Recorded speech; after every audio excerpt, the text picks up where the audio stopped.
Assalamualaikum warahmatullahi wabarakatuh. Selamat pagi, salam sejahtera bagi kita semua. Anak-anak kelas 5A dan 5B yang Pak Guru sayangi. Pada kesempatan kali ini, Pak Guru akan menjelaskan pembelajaran kedua IPA tentang suhu dan kalor. Nah, yang pembelajaran kedua ini tentang perbedaan suhu dan kalor. Suhu disebut juga temperatur, kalor disebut juga panas. Nah, ini ada dua benda. Yang pertama gelas berisi teh panas ya. Kemudian yang kedua adalah gelas yang berisi es jeruk dingin. Nah, ini panas dan dingin merupakan kalor ya. Ini kalornya suhunya rendah, ini kalor suhunya tinggi, kalor panas. Nah, apa perbedaan dari suhu dan kalor ini? Kita lihat ya.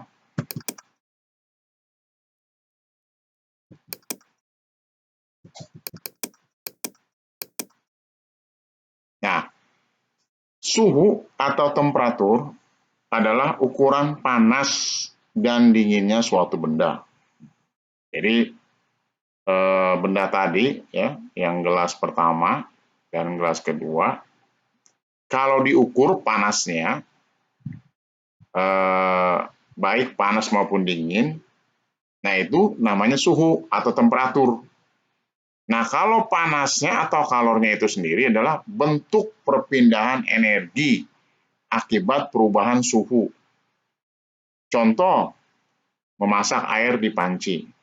Ya. Jadi perpindahan energi dari energi panas dari api tadi, pindah ke panci dan pindah ke air. Nah, itulah yang namanya panas, perpindahan energi. Ya kan? Nah, kalau suhu, ukuran panasnya, ukuran energi panasnya. Tapi kalau panasnya itu sendiri adalah bentuk energi, ya, perpindahan energi itu namanya panas. Tapi kalau diukur itu namanya suhu. Jadi ada masing-masing ada kaitannya ya. Tapi kalau suhu adalah ukuran panas dan dinginnya suatu benda, kalau panas atau kalor adalah bentuk perpindahan energi akibat perubahan suhu. Itu namanya panas. Nah, ya.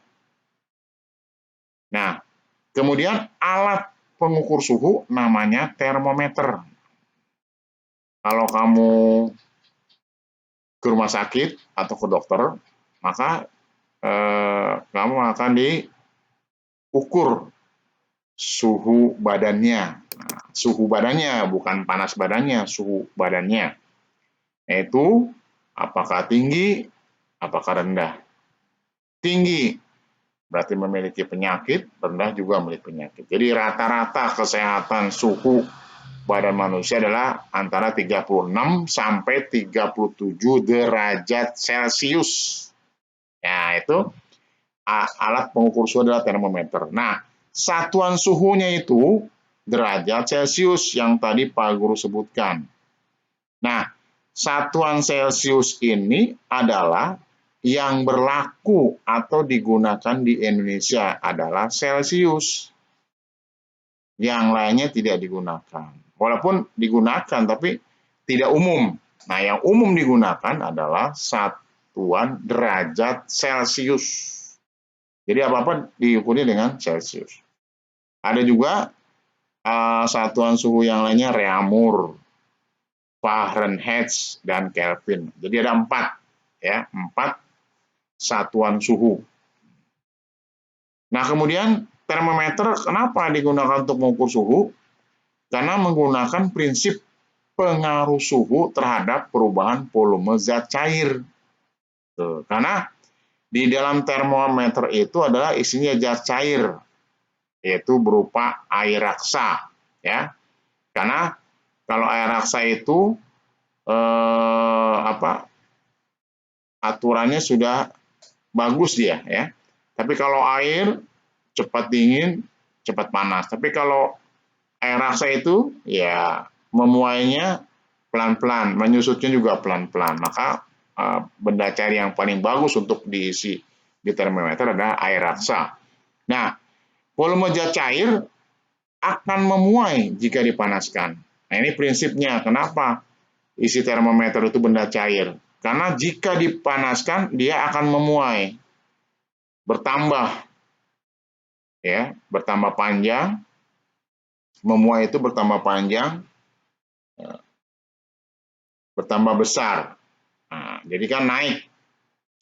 Nah, kalau didinginkan, dia akan menyusut, akan berkurang, akan menurun. Gitu. Nah, itu benda cair yang paling bagus adalah air raksa untuk mengisi termometer. Nah, termometer yang biasa digunakan tadi adalah termometer Celcius. Satuannya ya, derajat Celcius yang dipakai di Indonesia. Walaupun yang lain ada, tapi pada umumnya di Indonesia memakai derajat Celcius. Nah, kita lihat termometer. Nah, ini termometer. Ya, untuk mengukur suhu badan. Nah, ini termometer bisa ditaruh di ketiak atau di mulut, ya, untuk mengukur suhu badan kamu. Nah, ini yang merah-merah ini adalah air raksa. Nah, ini suhu akan meningkat permukaan zat cair apabila dia terkena panas, dia akan naik. Ini skalanya, skala Celcius, ini C, Celcius. Ya. Ini pipa kapilernya. Ya, ini dia akan naik. Kalau kena panas dia akan naik, menunjukkan skala berapa, angka berapa. Tapi kalau dia dingin turun lagi. Nah, itu namanya prinsip termometer menggunakan air raksa, menggunakan benda cair. Nah, isi termometer tadi air raksa. Termometer Celcius itu menggunakan skala 0 sampai 100 derajat. 100 derajat ini titik didih. Ya.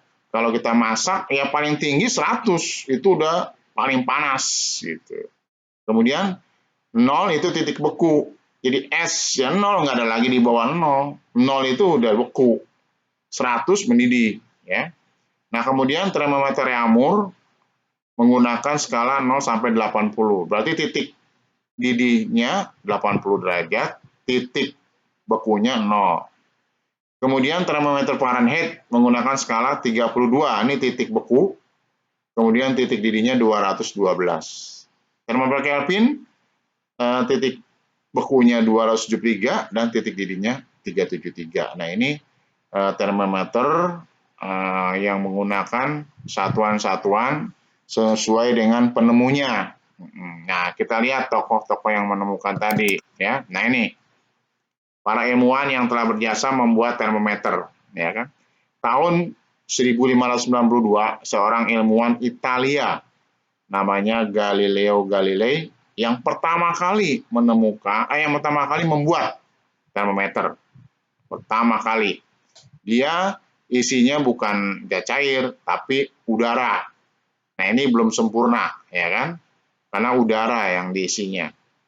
Nah, karena pemuaian udara itu tidak stabil, ya, maka ditemukan selanjutnya oleh tahun 1714 ilmuwan Jerman namanya Daniel Gabriel Fahrenheit, nah, membuat termometer dengan satuan Fahrenheit, ya.